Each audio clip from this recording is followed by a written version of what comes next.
Hello dear students, today we are going to do the chapter The Snake and the Mirror by Waqam Muhammad Basir. Basir was an Indian poet born in the state of Kerala. Muhammad Basir is known for writing and using simple words and he is also known for the commoners, the common people like William Wordsworth.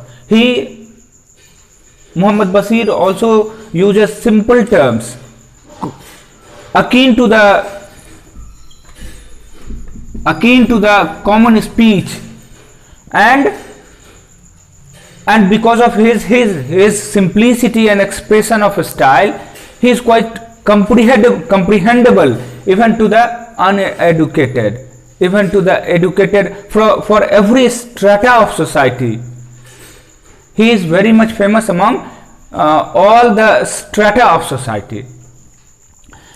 The present story, The Snake and the Mirror, is a story within a story.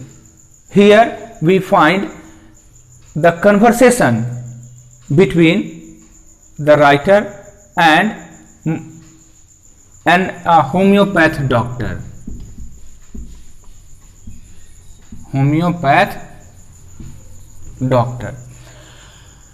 Both of them, the writer and the homeopath doctor, they are conversing, they are having conversation, and in the meantime homeopath doctor asks the writer, the author, have you ever encountered a snake? The very name of the snake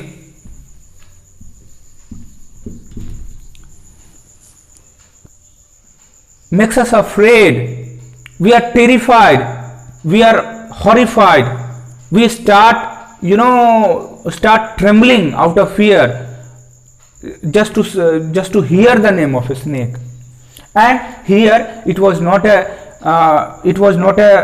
unpoisonous snake, rather homeopath doctor met a poisonous full-blooded cobra. In course of the story, the homeopath doctor lets us know that he was living in a rented house. It was not a pakka house, rather it was a house made of tiled roofs, and this very house was frequently traveled by. There was a frequent to and fro of the rats, and not only rats, rather so many nocturnal animals,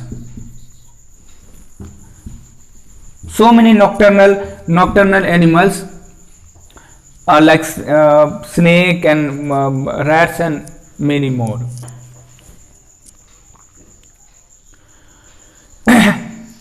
All of a sudden, when the homeopath doctor enters his house, he hears some kind of strange noise. He was quite alert, but this time he avoided it. He didn't take care, and he kept himself busy in conversation with the writer. And what happens, he goes on to narrate his entire story, and he also lets us know that homeopath doctor was an unmarried. He was quite handsome. As soon as he entered his house, he was sitting in his chair, and on the table a mirror was there. And immediately what happens, no sooner did he sit on the chair, a snake, something fell from the above, and it fell with a thud, something like a rubber tube. And what happened, slowly it landed on the left hand shoulder of the doctor, and it started wriggling around. WRIGGLING double G-L-E. It started, this very snake started wriggling around his left hand arm, and you know, his doctors turning up and the snake's raising its hood was simultaneous. Both of them, you know, simultaneously they started staring. The snake and the homeopath doctor started, you know, having eye to eye contact with the snake. Now the death was lurking 4 inches away from the doctor. You can imagine what would have been the condition of the writer. You know, he turned himself like a marble statue. He held his breath. He didn't move even an inch. He kept like a statue. He stood still. But to his utter surprise, the snake happened to see its reflection on the mirror kept on the table. You know, as soon as the snake saw its reflection, it became mesmerized. The snake became quite, you know, fascinated to see its reflection, and slowly this very snake slithered from the arm, unwound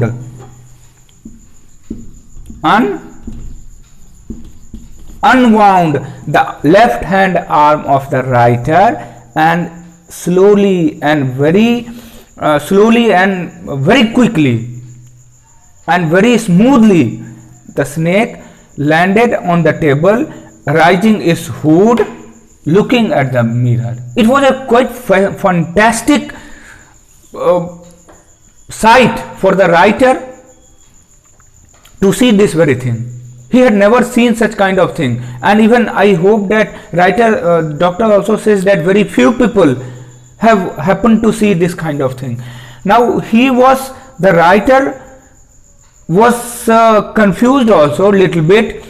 He also wanted to know what was the sex of this very snake. Was it a male or a female one? But he didn't care about all these things. As soon as the snake started looking at the mirror, raising its hood,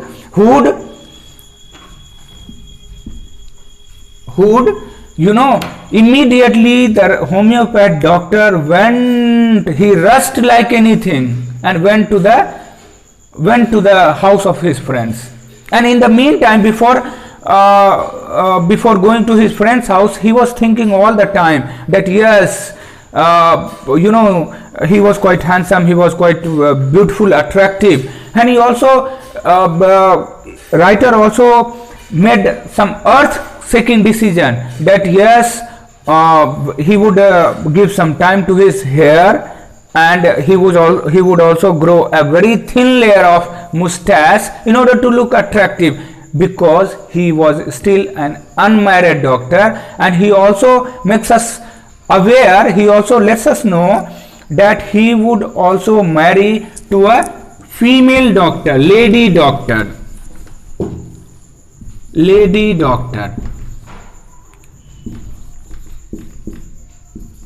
And this very story is little bit amusing one also. You know, the writer says that yes, when he would marry, he would preferably choose a fat lady.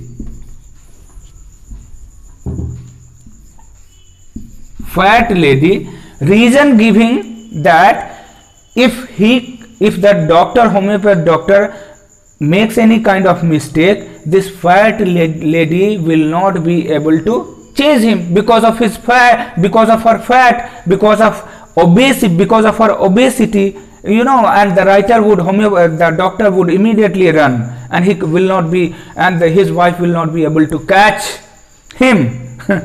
This is a very funny thing, the writer says us. And what happens when he ran back, when homeopath doctor rushed to his friend's house, he called everyone that yes, he was, you know, perspiring like anything. He was, you know, confused and he was terrified. You know, there was a mixture of terror and awe in the mind of the writer, in the mind of the doctor. And the doctor called his friends, and not only doctor, along all his friends also visited his house. They wanted to see the snake, and this was a rare sight for everyone to see. But as soon as doctor came to his house along with his friends, to his utter surprise, his house was quite open. He didn't find anything.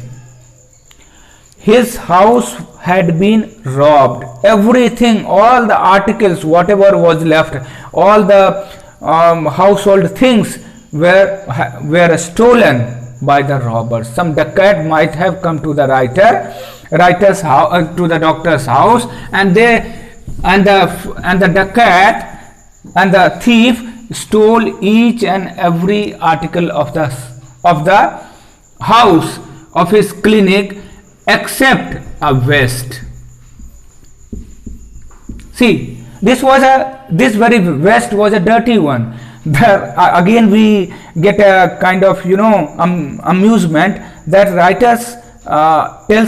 doctor tells us that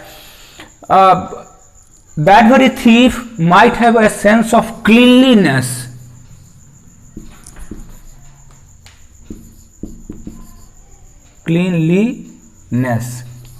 This vest was not a clean one, it was a dirty one. That is why the thief didn't take this very vest, left it, and except vest, doctor's vest, everything had been, every article, every household things had been stolen.